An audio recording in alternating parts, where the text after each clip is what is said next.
It's my birthday, bitch. Y'all let a hoe get a donation. Don't be stingy, bitch. You got it. All right, Nessa girl, we gotta talk about these draining ass basketball wives. Let me turn this light up. These hoes, let me give her some wattage. Well, I'm gonna be blind by the time I finish this video. Is my chair in the right place? At any rate, Nessa girl, it's 6:41 and I just got through watching Basketball Wives. My brother fucked up my birthday on Monday, so I went out with some friends last night, and y'all know a bitch had a little too much to drink, and I was hungover for most of the day, so you gotta excuse me. I knew this was our makeup day, but it's my birthday and I can cry if I want to. Cry if I want to. You would cry too. I skipped my appointment with Miss Jan this week too because it's my birthday. At any rate, the episode opens up with Shaunie meeting with her business partners for this weed business. You know, quiet as it's kept, despite how I might feel about Shaunie from time to time, Mama is a well-rounded businesswoman. I love the fact that Shaunie is taking on these pursuits and going over to Amsterdam, and hats off to her for that. Kristen and her mama on FaceTime. Kristen, your mother is really pretty and she gave you some really good advice. There is a way you can have a conversation with CeCe without being disrespectful, and you need to do that. But let's get down to the nitty gritty and the good stuff. Tami having a conversation with Reggie and revealing to Reggie that she is scared. Like, Tami was being all nice and demure, and then she was like, fuck it, Reggie, I'm scared. I'm fearful for this, that, and the third. And you know, Reggie's response had me a little bothered because Tami was like, you know, you want to get married, you want to have kids. I don't know if I want to do that. What happens if we get married, then after we get in the groove of things, this itch to have kids comes up again, it causes problems, and you leave. I'm now 48, having to pick up the pieces. And you know, while a lot of people may argue, you know, 48 isn't old and it happens to women all the time, let's not pretend like, you know, society doesn't send women messages that, yeah, once you reach a certain age, you're no longer of any value. It does. It's unfair. It's sexist and misogynistic as hell. But I do think Tami's concern is legitimate. Like, at 48 years old, damn near 50, like, what does dating at 50 look like? And it can be a glorious, wonderful experience. And I think there are a lot of women out there that do, you know, once you figure out how to do it, have fun. But it's still a legitimate concern. Like, all the traditional ways of meeting people don't apply to your old ass at 48, 50. And that's real talk. Reggie was like, you know, man, basically let's just keep going and let's cross that bridge when we get there. But I don't agree. I think Tami is seasoned and experienced in life, and it's called life planning. She's trying to plan this thing out. And I like the response that Tami gave Reggie. Reggie said, let's cross this bridge when we get there. Tami said, what if this is the bridge? And I agree, it is the bridge. Tami, the question you gotta ask Reggie is straight up and down, ain't no baby coming out of me, and you said adoption and surrogacy is not the route you wanna go. Therefore, there's not going to be a baby between us. Is you good with that or no? Like, real talk, is you good with that or no? Because shit, Tami don't wanna be in a situation where she get married and this man run out, you know, start entertaining some chick and then have a baby on the side, and then she's stuck somewhat having to accept it and being active in the child's life because she knew her man always wanted a child. It is a mess in the making, and I'm sorry. I know the relationship is good. You know, I don't know what Tami and Reggie should do. Like, the strategic, formal part of my brain is being like, if that's truly what he wants, then they need to separate. But the human part of me is like, they've got a great thing going. They both love each other and it feels good. Keep doing what you're doing. So I don't know. Y'all drop that in the comments and tell me, what should Tami and Reggie do? Malaysia, Tami, and Zales. Y'all, I'm gonna be honest. I don't know how I feel about Zales popping up all over Basketball Wives. And it's only because he's just got that love and hip hop stench on him. It may not even have anything to do with Zell's personally and everything to do with the brand. It's like I'm looking at Basketball Wives, which is supposed to be, you know, slightly more elevated, slightly more classy based, and I'm seeing love and hip hop. And I don't know, it's just kind of hard for my brain to make the separation. But I will say this.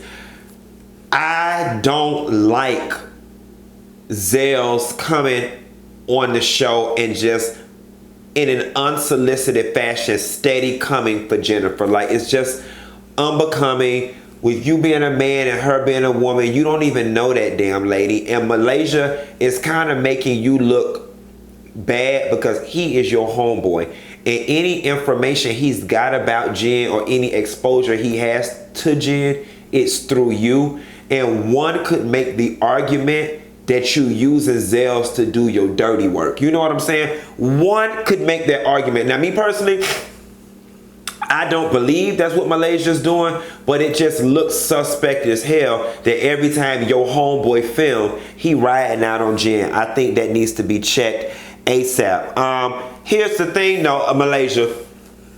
You around there talking to Tami about you want to do the event and put the clothes on the rack and give to the people. You definitely need Evelyn. You need Shaunie. But you don't need no clothes from OG. It's almost a fucking blessing she didn't bring anything. Quiet as it's kept, you don't need anything from Tami because the only time she look good is when she styled for the show. And I'm pretty sure that those clothes are borrowed and not on. And you damn sure don't want nobody walking around looking like Jackie Christie crazy ass. So quiet as it's kept while you around here not talking to Jen, bitch, you back need to get a donation or two from her. She ain't got to be to the event. Let her drop her stuff off in advance of or solicit her donations via Evelyn. But, you know, she need to give because the rest of them hoes, you ain't got no quality pickings coming from them. Shaunie and Jackie having a little sit down dinner talking about who all is going to be invited. I love the fact that Jackie threw CeCe in the mix. You know, Shaunie, you need to stop it with your mean girl shit. I don't even know if she liked me or not. She only said one word to me. Like, how many words was she supposed to say to you, Shaunie? She don't know you. Not to mention, let's not pretend like it's not branded and ingrained in our minds that you roll hard with Tweedledee and Tweedledum. So that girl probably was a bit hesitant, you know, to go all in with you because you are Evelyn's girl and she's having issues with Evelyn. The gag is you need to stop hanging up with Evelyn ass because she seems to keep you always in a contentious situation with some damn body. Okay? Nevertheless, I agree that Jen shouldn't be invited. I agree that Tami ain't got to deal with Reggie. Tami just doing the bare minimum and she's like, yeah, bitch, y'all not paying me enough to fly across the world to put up with this same bullshit I've been putting up with since Miami with Evelyn, and I don't blame her. And Tami was like, bitch, I'm not trying to go to jail in no foreign country. The last time y'all took Tami ass out the country, Mika Claxton ended up getting bopped the fuck in the face for lying and holding her hand up. Holding her hand. When Tami told that lady, don't hold your hand up. Tami, how the fuck you gonna police what somebody do in their personal space? So, watch that hand. Watch that hand. Like, girl, but you the main one that always using your hands and shit. Girl, bad. Tami just be looking for a reason to bop people. Nevertheless, stay home, girl. I will say this, the clothing event, it really made me feel good watching the entire event. It did. I love that event. I love what Malaysia did. You know, put the clothes on the hanger, not making the women have to go through bins and bags and fucking feeling homeless. You know what I'm saying? Like, just for 30 minutes, 45 minutes, let me feel like I'm shopping and being fabulous. And that does wonders for a person's self-esteem. So shout out to Malaysia for putting this event together. But I will say this. I think OG would have been damned if she do, damned if she don't. Now, granted, Malaysia, she did you a favor because don't nobody want no clothes from OG. And quiet as it's kept, OG look like she get real musty, like under the arm part. And all that ass, don't nobody want no damn clothes with an ass smell in it that you can't get out. Ain't no amount of vinegar or baking soda gonna get them odors out that OG look like she got the propensity and the capacity to emit. Nevertheless, I will say this. Zell, once again, doing way too much. You just doing way too much. Like, dude, the cameras are there. You're VH1 certified. VH1 apparently likes you. Calm down. You know, all of that. Yes, can we get a picture? Can we get a picture from the people that donated? Can we get a picture from the people that donated? What was the point of that? Like, I just don't understand the faggotry. Like, that was just some faggot ass shit. Whether she donated or not, it was of no consequence to you. And what did you gain? Like, donated. What did you gain out of that? Like, that shit, you didn't leave Malaysia's event with any more or less sales, any more or less smiles on them ladies' faces, or a better person by doing that. Like, if anybody should have been mad, it should have been Malaysia. And if anybody had license to say something, it should have been Malaysia, not your old extra ass. And that's why the fuck I think Zell need to stay his ass over the fuck on Love and Hip Hop, where all that petty shit is expected and allowed, and we're used to it over there. But I just don't think he's a good look for the Basketball Wives brand. And I promise you, it ain't nothing personal. I don't know this young man, but it's just not a good look. Shaunie and Evelyn playing Connect 4. Evelyn, what was that whole CeCe diatribe rant that you went on? What I'm not understanding about Evelyn and Jen, but it's mainly Evelyn. Y'all can, and Evelyn strikes me as like Giselle from the Real Housewives of Potomac, and it's getting on my nerve. Now, y'all can say any and everything out y'all mouth about somebody, then it's supposed to be okay. Or, girl, it was just a joke. Or, girl, it's not that serious. Whatever. The moment somebody has a reaction to a situation you created, then you want to cherry pick what to be mad about. I'm going to bring my taxes. What's it to her? What we do? I work. I put my daughter through. Like, you just went on this whole, but the lady made the comment in reply to y'all bullshit. She was like, y'all right here talking about I do happy endings, but bitch, at least I got a damn business. What do y'all do? And her answer was the appropriate response, considering the context and the situation at hand. And Evelyn, the fact that you just can't let that ride, because Kristen's going around, Kristen told us she's talking about our back, wanting to know what we do and talking about what we, like, you making it way bigger than what it is. It ain't even all that, ma. It ain't. And here you go again with your mean girl shit. You have nothing. And see, Evelyn too seasoned at this. Because honestly and truthfully, Evelyn, you, much like Nene Leakes, you only work in conflict. If you ain't in conflict with nobody, you have nothing to give. And I think you realize that. So that's why you gotta be in conflict with CeCe when all the while y'all are of the same age. You should be somewhere getting along and fucking shopping and doing the pretty culturally ambiguous girl thing. Like, I honestly thought that you and CeCe would have gotten along, but CeCe, Evelyn has that pit bull energy, and she seeks out the wounded, you know, the wounded prey.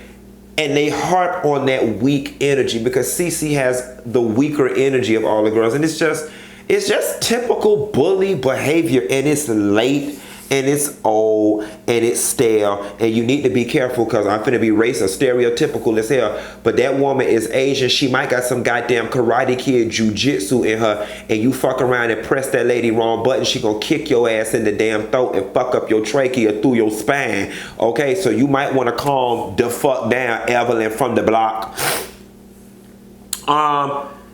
Speaking of, and this is something else I gotta spend some time on. Oh, and we don't want Jen. You want to ask Shaunie to invite Jen. Fuck Jen, we don't want her. Shaunie and them boys going apartment hunting. Okay, now y'all know one thing about me. I am a huge college advocate. You know, yeah, people may talk about, you know, degrees ain't worth shit these days, but for a young person, it's all about the experience in conjunction with the degree. But I'm going to say this. Shaunie, you are dead ass wrong for not putting a stop to Miles and Sharif living together. That is a horrible idea. First and foremost, with Sharif being as famous as he is and with who his parents are, is more the reason he needs to be in a controlled, fortified environment. Sharif's ass needs to be living on campus his freshman year with the rest of the student athletes. He totally needs to be engulfed in a college atmosphere and college experience. Secondly, Miles and Sharif are fundamentally in two different places in life. Miles is on this laissez-faire, artsy, I'm gonna run off and create businesses and be an entrepreneur, which I think is totally great, awesome, and I support it. However, Sharif is on this whole student athlete thing and needs a structured environment. You can damn look at Miles and tell that him and Sharif living together is going to be a distraction to Sharif. And not because Miles is some mischievous kid or he can't be trusted, but because they lead two different lives. I'm sorry, if Miles' ass is not attending UCLA, going to classes, and on the same plane as Sharif, then he does not need to be in his personal space. And this doesn't go for Sharif, this goes for any and everybody. Sharif needs to be roommating with somebody who's got exams the same week he does, who's with somebody who's got to get up and go to class at 8 in the morning the same damn way he does. Not Miles, who has the luxury of sitting back and smoking weed and entertaining girls and doing whatever he wants all damn day from the house. If you don't think that laissez-faire, laid-back, relaxed attitude is going to spill over on Sharif, you got another damn thing coming. And Shaunie, I don't know. I don't think this is a good idea. And I just felt like granted, you know your kids better than I do, and I can't tell people what to do with their kids, but I just didn't think that this would be the move that Shaunie would make. And again, I'm not understanding why Sharif is not living on campus or very close to campus, at least for the first year. That's just my personal belief of how things need to go. He needs to be engulfed in the college space. Evelyn and Jen meeting down to that spot, bitch. Y'all hoes was down there about to get a happy ending. Evelyn, you dead ass wrong for trying to convince Jen she need to come on this trip. Evelyn, as prideful as you are, you the last bitch that'll go somewhere, and the host not only didn't invite you, but does not want you around. Why would you encourage that lady to get on an airplane and come halfway across the world to a trip she was purposely left out of? Now, I do agree that perhaps Jen need to have a conversation with Shaunie away from all the pomp and circumstance that's this show, but trying to force her on the girls and coming to Amsterdam, that actually would piss me off if you ambushed me from 9 million miles away. Like, bitch, stay your ass the fuck home, and whatever tired ass apologies and excuses you got, that shit could wait till I get back. Okay? CeCe and Jackie eating that coochie fruit. Is it me? Or do y'all like CeCe and Jackie together? I really think they're a winning combination. I really think CeCe, Jackie, Shaunie, and Tami could really be like a little powerful middle-aged woman group. I like them together. And Evelyn too, if she could get an attitude together and stop being a mean girl. Nevertheless, I think Jackie gave CeCe some really solid advice in that cute-ass kitchen while they was in there eating coochie fruit. And last but not least, Tami and Reggie on their date night. Tami was concerned about Reggie breaking up with her. She should have been more concerned with the color of her foundation and how it was bouncing against them production lights, making her look like she had a clay mask on with red matte lipstick. But nevertheless, we're not here to dissect her look. We're here to dissect her relationship with Reggie. This date night made me like Reggie even more. The fact that he's patient. And Tami, that's signs of a good man. He's like, you know what? She's scared and I'm not going to push. I'm going to continue to nurture her. I'm going to continue to love her, and I'm going to love her through this doubt. Like, I really loved it. And I love the fact that two adults were able to sit down and have a very hard but honest conversation. And it goes to show that, Tami, you do have the ability to have hard conversations without being combative and disruptive and just flat out ignorant, okay? Nevertheless, it was good. And you know what? I'm rooting for Tami and Reggie. I'm a little concerned. I'm scared, just like Tami.